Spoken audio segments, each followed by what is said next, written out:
குற்றவாளிகள் இந்த வழக்கில் தப்பிப்பதற்கான வாய்ப்புகள் இல்லை. அவரது மாமனார், மாமியார் ஆகிய மூவரும் தான் காரணம். அவர்கள் செய்த மனதளவிலும் உடல் அளவிலுமான கொடுமைகள் தாங்க முடியாமல் இனிமேலும் வாழ முடியாது என்று இறந்துவிட்டார். அந்த ரிதன்யாவினுடைய மாமியார் சித்ராதேவி தலைமறைவாக இருந்தார். காவல்துறையினர் கைது செய்யாமல் இருந்தனர். சித்ராதேவி கைது செய்யப்பட்ட உடனே அடுத்த நாளே பிணை கோரி மனு தாக்கல் செய்திருந்தனர். அந்த பிணை மனு இன்று திருப்பூர் முதலாவது கூடுதல் மாவட்ட நீதிமன்றத்தில் விசாரணைக்கு வந்தது. அந்த மனுவிலும் அந்த சித்ராதேவிக்கு ஜாமீன் வழங்கக்கூடாது என்பதற்காக ரிதன்யாவின் தந்தையார் சார்பாக நாங்கள் ஆட்சேபனை மனு தாக்கல் செய்திருந்தோம். அந்த ரிதன்யாவினுடைய இறப்புக்கு கிடைக்க வேண்டிய நீதியானது நாட்டு மக்கள் அனைத்து பெண்களுக்கும் பாதுகாப்பாகவும் அனைத்து பெண்களுக்கும் ஒரு நீதியாகவும் இனிமேல் இந்த ரிதன்யா போல் ஒரு இறப்பு நிகழக்கூடாது என்பதற்காகவும் அவர் சட்ட போராட்டத்தை நடத்தி வருகிறார். சிபி சுப்பிரமணியம், ரிதன்யாவினுடைய தந்தையாருக்காக வழக்கில் ஆஜராகி வருகிறேன்.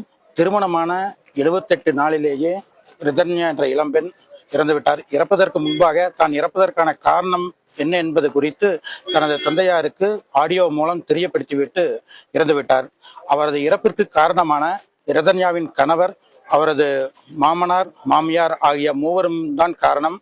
அவர்கள் செய்த மனதளவிலும் உடல் அளவிலுமான கொடுமைகள் தாங்க முடியாமல் இனிமேலும் வாழ முடியாது என்று இறந்துவிட்டார். அவர்கள் மீது காவல்துறை வழக்கு பதிவு செய்து முதலில் அவரது கணவரையும் கணவரின் தகப்பனாரையும் கைது செய்திருந்தனர். அவர்கள் பிணை மனு திருப்பூர் மாவட்ட முதன்மை நீதிமன்றத்தில் தாக்கல் செய்திருந்தார்கள்.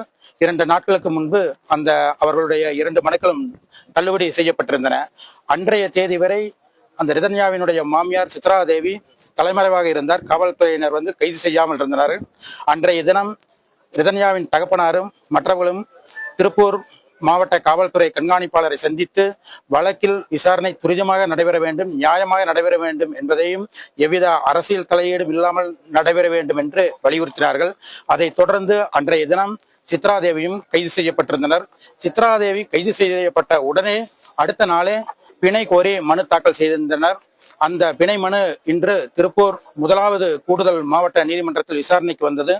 அந்த மனுவிலும் அந்த சித்ராதேவிக்கு ஜாமீன் வழங்கக்கூடாது என்பதற்காக ரிதன்யாவின் தந்தையார் சார்பாக நாங்கள் ஆட்சேபனை மனு தாக்கல் செய்திருந்தோம். அந்த ஆட்சேபனை மனுவை பெற்றுக்கொண்டு நீதிமன்றம் 11ஆம் தேதிக்கு வழக்கை ஒத்திவைக்கப்பட்டுள்ளது. அன்றைய தினம் இருதரப்பும் விசாரணைக்கு ஏற்றுக்கொள்ளப்பட்டு அன்றைய தினம் உத்தரவு பிறப்பிப்பதாக தெரிவித்துள்ளார்கள். இந்த பாதிக்கப்பட்டவர்கள் தரப்பில் அந்த ரிதன்யாவினுடைய இறப்பிற்கு காரணமானவர்களுக்கு நீதி கிடைக்கும் வரை நிச்சயமாக போராடுவோம் என்று கூறியுள்ளார்கள். அந்த ரிதன்யாவினுடைய இறப்புக்கு கிடைக்க வேண்டிய நீதியானது நாட்டு மக்கள் அனைத்து பெண்களுக்கும் பாதுகாப்பாகவும் அனைத்து பெண்களுக்கும் ஒரு நீதியாகவும் இனிமேல் இந்த ரிதன்யா போல் ஒரு இறப்பு நிகழக்கூடாது என்பதற்காகவும் அவர் சட்ட போராட்டத்தை நடத்தி வருகிறார். போஸ்ட்மார்ட்டம் ரிப்போர்ட்டும் ஆடியோ விசாரணை நடத்தியுள்ளார்கள். அந்த 2 விசாரணை அறிக்கைகளும் இதுவரை வரவில்லை.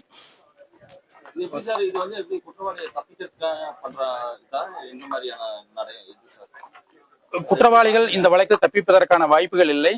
அவர்கள் சில நியாயமான கால அவகாசம் எடுத்துக்கொள்கிறார்கள். ஏனென்றால் போஸ்ட்மார்ட்டம் ரிப்போர்ட்டும் ஆடியோ விசாரணையும் முழுமை பெற்று அறிக்கை சமர்ப்பிக்க வேண்டியுள்ளது. அதற்கு நியாயமான காரணம் இருப்பதாகத்தான் காவல்துறையினர் தெரிவிக்கின்றார்கள்.